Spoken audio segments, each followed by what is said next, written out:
ક્યારે એવું વિચાર્યું છે કે સાથે મળીને જમવું જે આટલી સાધારણ વાત લાગે છે એમાં કેટલી મોટી તાકાત છુપાયેલી છે?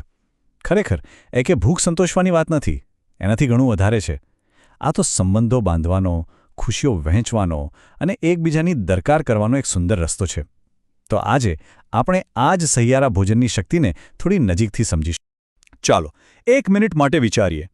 કોઈ પણ ભોજન આપણને હંમેશા માટે કેમ યાદ રહી જાય છે? શું એ ફક્ત વાનગીનો સ્વાદ હોય છે? ના, મને લાગે છે કે એનાથી પણ કંઈક વિશેષ હોય છે. મોટાભાગે તો એવું જ બને છે કે સૌથી યાદગાર ભોજન એ હોય છે જ્યાં થાળીમાં શું છે એના કરતાં પણ વધારે મહત્વનું એ હોય છે કે આપણી સાથે કોણ છે, આસપાસનું વાતાવરણ કેવું છે અને એકબીજા સાથે વહેંચવાનો જે ગરમજોશીભર્યો અહેસાસ છે. આ વાતને વધુ સારી રીતે સમજવા માટે આપણે ભારતની 3 અલગ-અલગ જગ્યાઓએ જઈશું.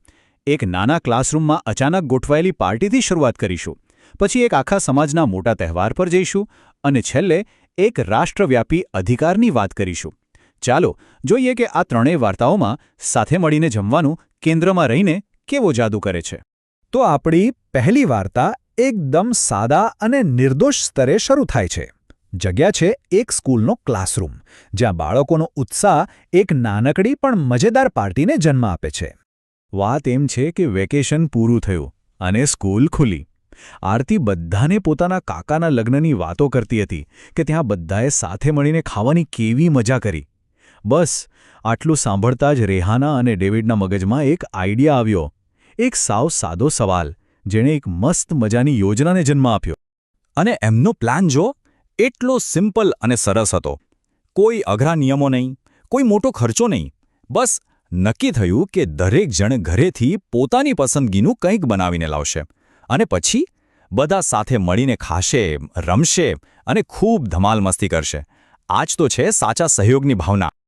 આમ જુઓ તો એક નાનકડી વાતચીતમાંથી એક મોટી ખુશીનો જન્મ થયો.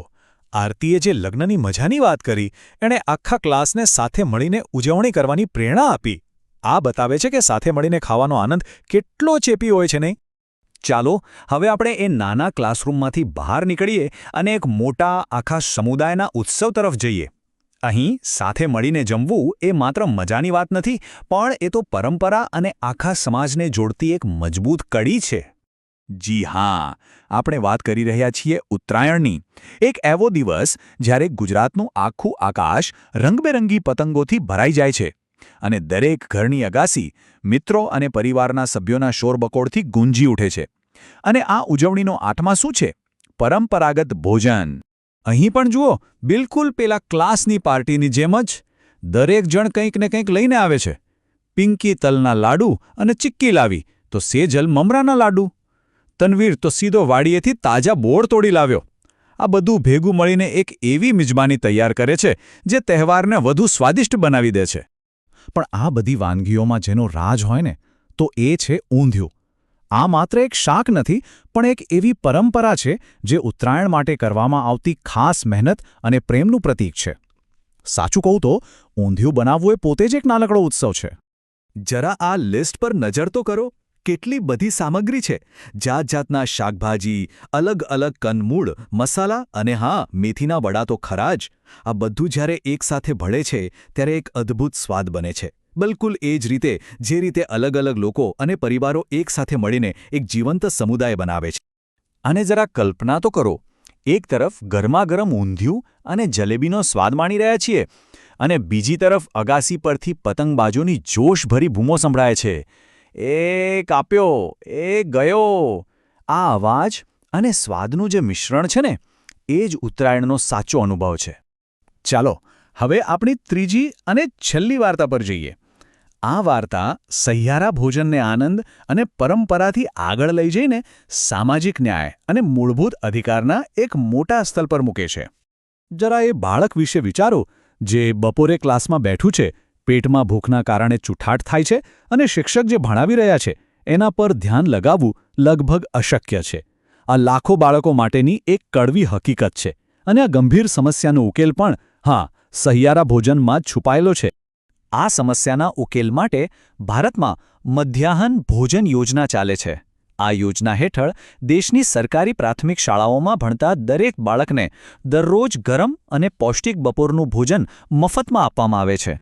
અને અહીં સૌથી અગત્યની વાત એ છે કે આ કોઈ દાન કે ઉપકાર નથી. ભારતની સુપ્રીમ કોર્ટે સ્પષ્ટપણે કહ્યું છે કે સ્કૂલમાં ગરમ રાંધેલું ભોજન મેળવવું એ દરેક બાળકનો મૂળભૂત અધિકાર છે. કેમ કે સાચી વાત છે, ખાલી પેટે ભણતર શક્ય નથી.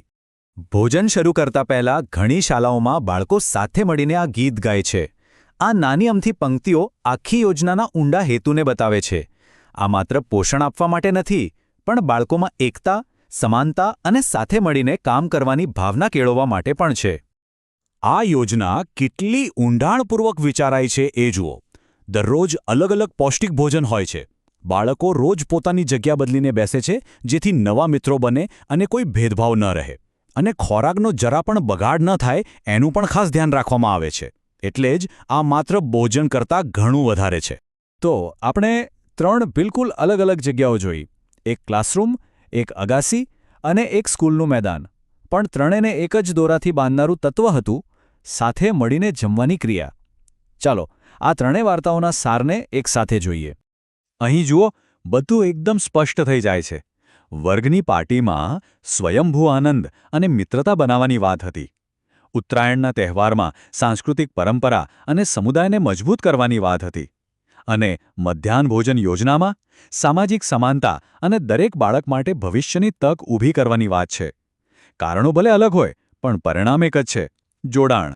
અને આ બધું આપણને એક અંતિમ અને મોટા સવાલ પર લાવીને મૂકે છે.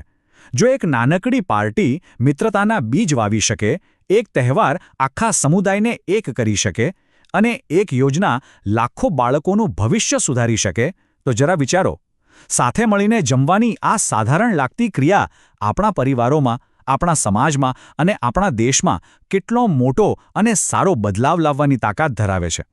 આ વિચાર સાથે જ આજે અહીં અટકીએ છીએ.